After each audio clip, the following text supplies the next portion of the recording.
and welcome to a brand new episode of Loud and Proud Mamas. I'm your host, Justine. And I'm your host, Laura. And beloved listeners, I know you've been waiting so patiently for us, and it's true. The rumors are all true. The mamas are back in your ears. We have some great updates for you today. Laura, how are you doing today? I'm doing good. I'm so happy to be back. I'm sorry, listeners, for the delay since our last episode, and thank you so much, Justine, for doing a few without me there. Life has just been a little hectic. There have been lots of stuff going on, starting back at work full time, having a toddler who's almost 2. There's just been one thing after the other, and yeah, happy to be here, though. How you doing, Justine? I'm doing good. I'm so happy we're back in the booth, back in the studio, back in the listeners' ears. I'm doing good. It is fully spring now, so been spending a lot of time outside. So that's been pretty fun. Already getting tan lines on my sandals, so that's great. Love that. And just like with the beginning of spring, as we all know, that does herald a very important time in a baby's life, which is swimming lessons. So tragically, I missed the window for this season's swimming lessons because for listeners who don't know, Laura and I, while we don't live in the same area, we do share the same indoor pool. And tragically, I was not able to make into that coveted swimming lesson space, but hopefully we'll try next time. Laura, I hear you did get a spot in the swimming lessons. I did. So my wife has been really wanting to do swimming lessons, and so have I. But she, like me with my ADHD, sometimes I forget deadlines, I forget certain things. Time gets away from me. So she was on top of it. She set reminders every day. She was like, "When's the deadline for swimming lessons? When are we going to sign up for swimming lessons?" So I made sure to have it all lined up. And the morning of registration, I got on 20 minutes ahead of time. I logged in, I made my account, I opened everything up, and I was ready to go. And so we got a spot, thankfully, which, it makes sense why you didn't, because each group, there's only 6 spots. So it goes Yeah. really fast. Yes, I am devastated that I missed the window for this season's swimming lessons, but I'm excited to hear updates from you how it is so I know what to be prepared for when I get my spot. How have swimming lessons been? So like at this age, like is it mostly like learning to blow bubbles, getting comfortable with the water? Like what are you guys doing? So first, I just want to say it is too bad because Justine and our kids have, I think, 9 months apart, like a good amount of difference. Yeah. But they would have fell in the same group, so it would have been so cool to be in the same group. But maybe next year. Anywho, so yeah, swimming lessons. It's a 30-minute lesson, and like I mentioned, there's 6 kids and 1 animator, or 1 instructor. And I thought it was gonna be like that, learning to blow bubbles, kind of like just having fun, introduction. So because of her age, we ended up signing her in parents child level 2. So there's 1, 2, and 3. And Okay. 1 was, I think, under a certain, I don't remember the exactly the age frame, but anywho, so we're in 2. So maybe 1 would have been a slower introduction. Maybe it would have been more of like play. Whereas the first lesson started kind of gentle, but after a few lessons, like there's a lot of immersion. Like I was not expecting how much the kids are in and under the water. Like it's really getting them Amazing. used to having water in their faces, like knowing to blow out. So you do like a trick before you dunk them. You do 1, 2, 3, and then you blow in their face so they kind of like close their eyes and hold their breath, and then you dunk them. And so rather than them like going for a breath and then you dunking them, this kind of teaches them that before the water hits their face to close their eyes and close their mouths. And yeah, it's been really like adventurous for what I thought little babies would be doing. So they don't need a bubble or anything. They don't need any floats for this group. They will Oh, in the next okay. one. So you kind of just you go in with them and you hold them. But there are some things they do where like the instructor has me kind of take my daughter and like glide her under the water and push and then let go, and she catches her and brings her up. And like it seems a little terrifying at first, but like they get used to it and they work their way up. And so there's a lot of like teaching them of what to do when they hit the water to like turn on their back so that they float. There's a lot of practice of like doing the star. So it's swimming lessons, but it's also like some survival techniques of what to do if they were kind of to fall in the water, and getting rid of, Very important. yeah, and getting rid of the fear of the water. So that's Yeah. really cool. One thing they did 2 weeks ago that took me by total surprise. So we usually do this in the shallow end. And the teacher says, okay, everybody, come out and follow me. And so we all walk and we follow her over to the deep end. Okay. And she has us. So we go, the parent goes to the ladder. She's in the water with a floaty on her. And then another instructor takes the kids and drops them off the diving board. Like What? Like, the short diving board, obviously. of course. Yeah, but But wow. but then the teacher's in the water and catches them, and then it's like we make a, everyone's clapping, and my daughter loved it. She was saying encore, encore. And I'm there at the ladder Oh like my freaking goodness. out. Like, and my poor Yeah, well. mother-in-law and wife were watching from the stands, and like they told me after, they're like, what are they gonna do? What are they what's happening? They're gonna drop them off the diving board? I'm like, yeah, it was quite the ordeal. Oh my goodness. I am definitely gonna have to get spots at the next one because my son would lose his mind at jumping off the diving board. We are fully in the monkey phase, and so, I think he would just have so much fun with that. But I will say, as much as possible before you do the swimming lessons, expose him to water in his face, because Yeah. some of the kids are really not liking it. Like my daughter's okay with it now, but a lot of the other kids, the going underwater, the getting water splashed in their face, they're really not liking it. So even Okay. in the Yeah. bath, as much as you can, pour water on his face, have him, dunk his face or blow bubbles in the bath, just to get him so that it's not like a total shock. Yeah. And the only downside I find of the swimming lessons is the water is kind of cold. So by the end, Oh my no. daughter's always shivering, and yeah. Oh no. But the showers after are really warm. Well, there you go. We are gonna have to arrange a play date in the pool in your area so your daughter can show off her skills to my son, and Yes, she can be his guide. that will be great. We have a really nice outdoor pool, and so it'll be awesome. And it's got like the shallow walk-in area, so the Yeah. kids can Yeah. kind of go at their own pace, and that'll be good. Yes, we are going to commit to making plans, and we are going to commit to nobody being sick during these plans, Yes. including husbands and or wives. Yes. Unfortunately, the germs really do stop the social outings.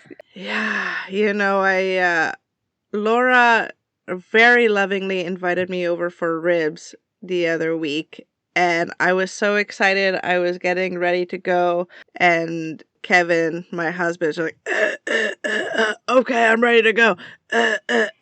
What's for dinner?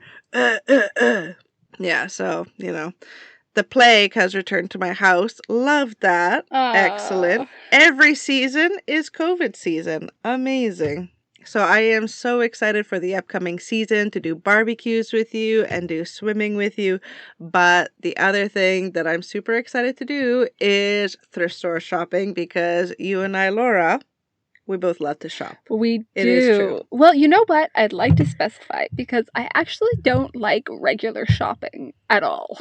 Mm-hmm. I'm not a fan, but I love to thrift shop, and especially in like of course, good thrift shops, the ones that don't Yeah. feel like they're stealing your money. You know, like there's some thrift shops, you Yeah. know, they're just in it for profit, and you look at what they price and like it's just painful, you know? It's just like you probably found this in the garbage and now you're charging triple what it should be priced at. So, It is true. It is true. I love a good thrifting deal. Like it feels like a win when you find something that's like a rare little gem in the thrift store and it's got a good price and it's good quality. It's just like it's a great feeling. Tell me your most recent winners. What have you gotten recently that you were extremely smug about? There's been a few things. So I've been pretty lucky recently. So I have a friend who's expecting a baby soon. So this particular thrift shop has a lot of really good baby and kid stuff. So I went one day and I found all kinds of things. I found a really good quality change table or like a changing mat that retails for like $80, and I found it for $3. Amazing. And it's like one of those like wipeable ones out of foam, and it's really good quality. And then I also found a baby bath that again looked brand new, and again like $3. Great. I found a baby carrier for her that again is like an $120 baby carrier, and it was $2. Spectacular. And then I found most of my daughter's birthday presents at the thrift shop, actually. So we found a little kid-sized blue guitar, Oh my and that goodness. was again, you guessed it, $2. And It's a incredible. like one of those giant Barbie hippie vans that like is like one of those like Barbie Dream Life vans. She doesn't like Barbies, but she's obsessed with dolls, and I knew she would put her doll in it and drive it around. That was supposed to be a birthday present, but it was a now present because she was really excited and she did see it. So we let that slide. Amazing. And a fold up doll playpen that again Mm-hmm. brand like looked such good quality, beautiful shape, like great, super cheap. And then the final winner was this giant dollhouse that I think goes up to, so I'm about 5'4", and it comes up to like my armpits. So it's Oh my like a goodness. Okay. three-story, it's kind of like structured like a shelf, but it's Okay. shaped, it's got like the roof of a dollhouse, and then it's got 3 floors and like a winding staircase, and like it's just beautiful. And I'm so excited for it. And that was $10. And I'm like, this is like something that, like, you know, you buy for hundreds of dollars. And the quality was really good. Your daughter's just gonna move right in. Yeah, right? She already has she's so funny. This was another thing. It was too big to hide, and it's going to go to my mother-in-law's because we don't have the room.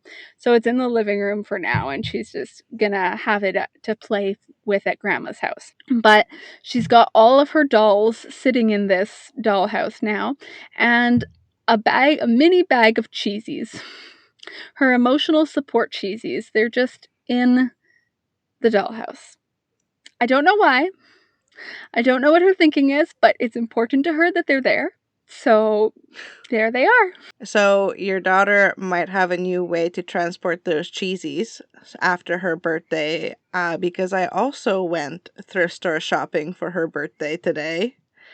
I got her a bunch of fabric. So the great thing about thrift stores is that you can just buy like old curtains or old tablecloths or, old bed sheets for 50 cents. And they have all these cool patterns on them. And from there, you can really sew a bunch of things. Oh, that's great. So my husband and I were going to make her some little bags. So cute. Yeah, because what I've really found, I used to work in childcare.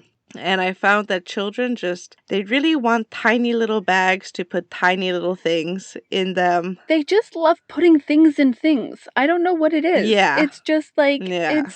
there's some satisfaction in it, I guess. Like I remember when I used to work in childcare and I would make a bunch of bags. Kids would go out in the lawn and they would be like, this specific rock, I'm going to put in my bag. And they would like hunt around for like, no, I want this particular wood chip. This is a good piece of wood chip that I have found. It's going in my bag. Not the other ones. This particular one. It's very cute. It's very cute. I'm sure she's going to love that.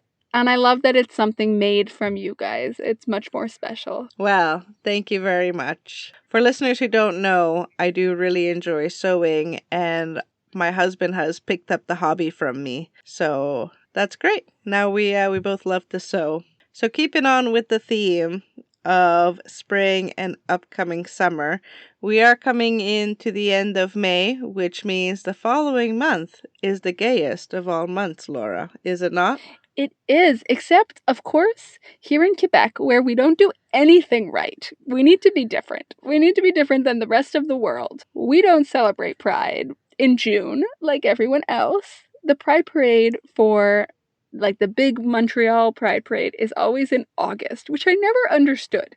Why? So in Alberta, when I was in Calgary, our Pride was actually the first weekend of September. Interesting. And yeah, and the reason for I used to be on the Pride board, and this is the reason why we changed it, because we also used to have it in June. So for listeners who don't know, June is what is traditionally known as Gay Pride Month. On July 3rd, that's traditionally when Stonewall happened, and then when Pride parades were, being more officially organized, they usually took place in June. So that is typically why you see Pride parades happening in June. This was a problem, though, in Calgary, because for like 5 years in a row, we had freak snowstorms in June.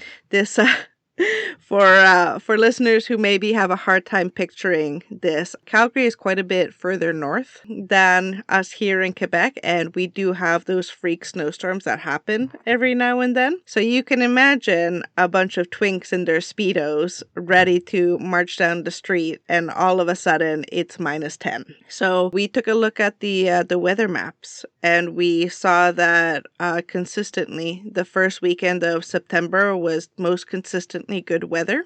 So I think Calgary, at least back when I was on the Pride board, we were the last gay Pride in Calgary in Canada. So for, those people who would do the whole circuit, we were always the last one. I guess that's a benefit of having them at different times so that people can go to different ones. Yeah, there's some people who make like a whole like career out of it. Like there's some drag queens and some gay DJs that like that's their whole summer, man, is just like hauling equipment from one province to the other, hosting the parties. Yeah.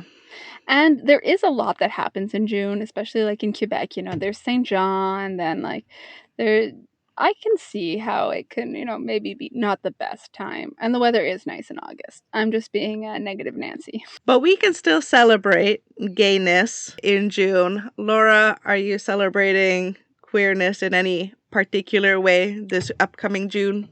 So honestly, we don't do too much other than kind of just make being part of the LGBT community part of our daily life. Like we have a lot of books that we read with our daughter that kind of expose her to that. And one quick fun side note, we have an awesome daycare teacher who goes out of her way to get books with representation of two moms in it and reads it to the class.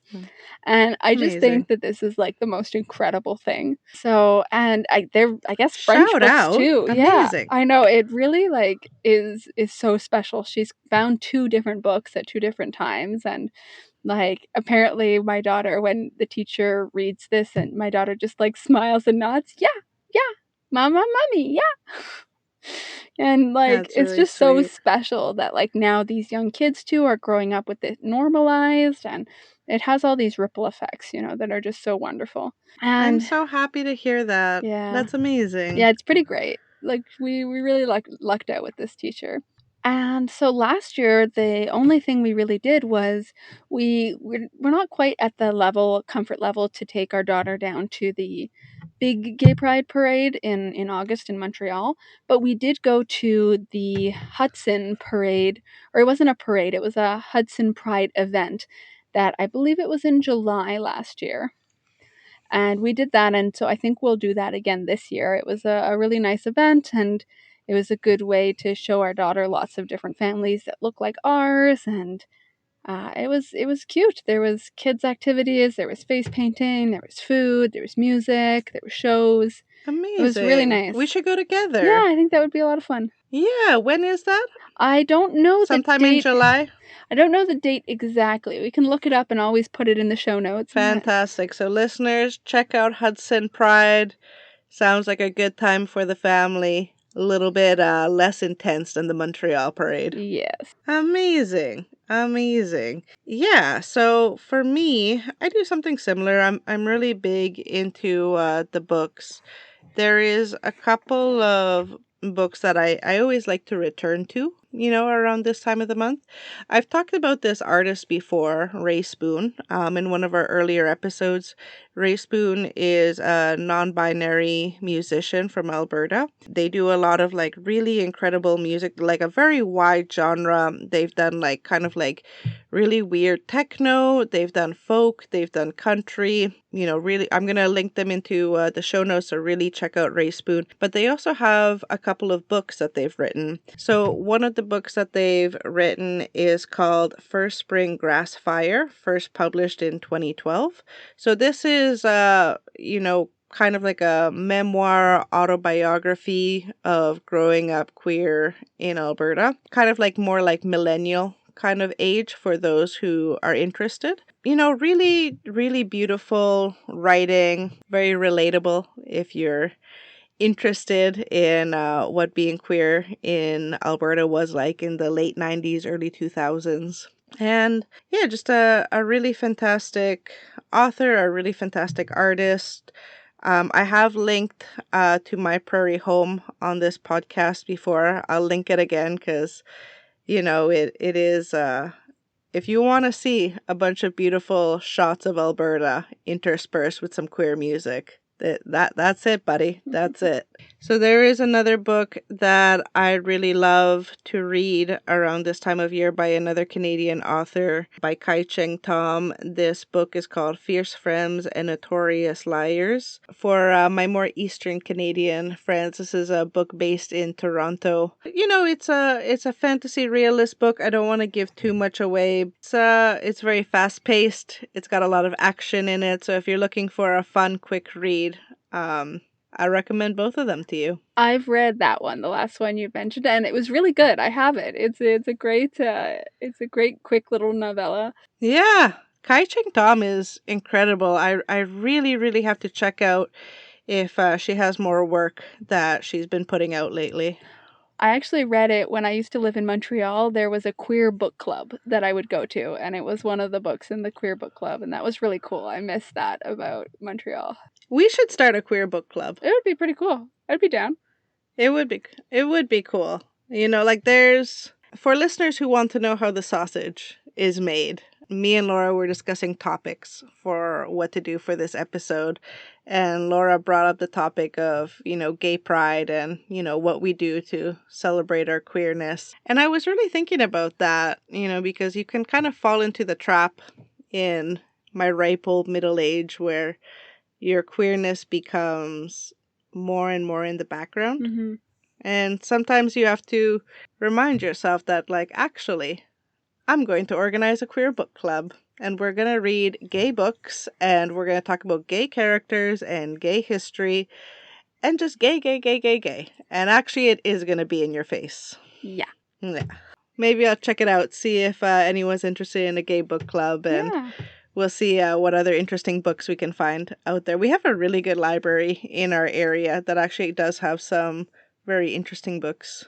Nice. So on the topic of being gay, thrifty, and being in the summer, somebody's birthday is coming up. Yes. This sounds like a segue to my birthday, which is coming up, actually. But we're going to talk about my daughter's birthday today because she does come 2 weeks before me. Amazing. So, yeah, I have a 2-year-old on my hands. I cannot believe it. Oh, my God. I feel like I was just pregnant with her. I feel like she was just born.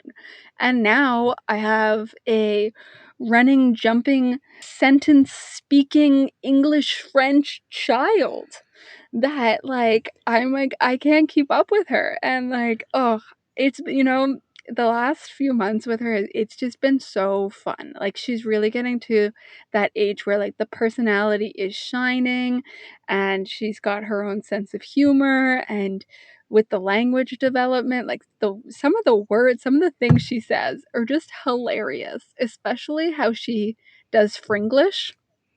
And so, like, she doesn't say all the words right, but they're just so fun and so cute. I have to share the most recent word that she's been saying that I just love.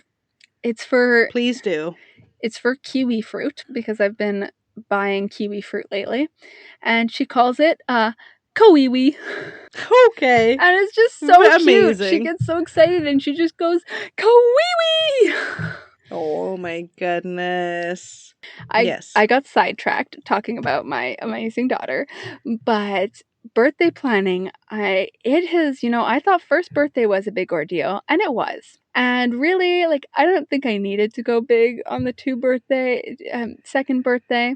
But we decided to have a friend party and a family party because we're doing it in our home this time, and our home is just not big enough. We have a big family, Yeah. and we have a pretty significant friend group who have, like, there's like 10 plus kids in the friend group. It's a good size. We decided to split it. So it's going to be a big weekend. We're going to have the friends over on the Saturday and the family over on the Sunday. And essentially, we're doing the same theme. We're basically doing the same party twice. But I did not think this through. So our daughter naps from usually 1 to 2:30 or 1 to 3. Like, that's usually the time she goes down. We can usually push it to 1:30, but, like, if she's awake past 1:30, it is crabby city. Of So course. we decided to have a brunch party. So we set the time for 10:30. And I did not really think through what this meant, because I'm telling you, a brunch menu is way more complicated than a lunch menu. A lunch, I can do hamburgers, hot dogs, throw them on the grill, put a few salads out there, and call it a day. Right. But now I'm like, I have to serve these people coffee? I don't have a coffee machine enough for these people for brunch. Anyhow, we figured it out. We will have coffee, don't you worry. But Are you doing the Tim Horton jugs? we are. We have some friends that are just going to pick up a carafe on their way in, and we're going to call it a day at that. Listen, there is a reason why every construction site has those Tim Horton jugs, and that is because it's reliable, it's fairly priced, and they stay relatively hot in those things. Exactly. So, anywho, all to say, there has been quite a bit of planning. There's going to be a big Costco trip on the Friday before. And we're just going to load up on different kinds of snacky, breakfasty kind of foods. And we're going to make a spread and have the kids running free in the backyard. And we got a little piñata. We got a few little games. I'm really excited about the theme. So the theme is... so our daughter is obsessed with cats. So it is called Ready to Potty. Like paw, like my paw, goodness. and it's all yes. So it's gonna be all cats and dogs themed. So there's, spoiler alert, there will be an adopt a friend station with little stuffies. That sounds so much fun. I am so excited. It's going to be a really good time. Thank you so much for the invitation. Of course, we can't wait to have you and your son. Well, Laura, I am so happy you are back on the podcast. The listeners are so happy to be back, and we will give the listeners updates as to how our spring is going, how the swimming lessons are going, and of course, how the big 2-year-old party went. So thank you so much for joining us on this episode, listeners. We're happy to be back, and tune in next time to hear updates on how everything went. Thank you so much and have a great rest of your night. Thanks for listening, everyone. It's great to be back. See you next time.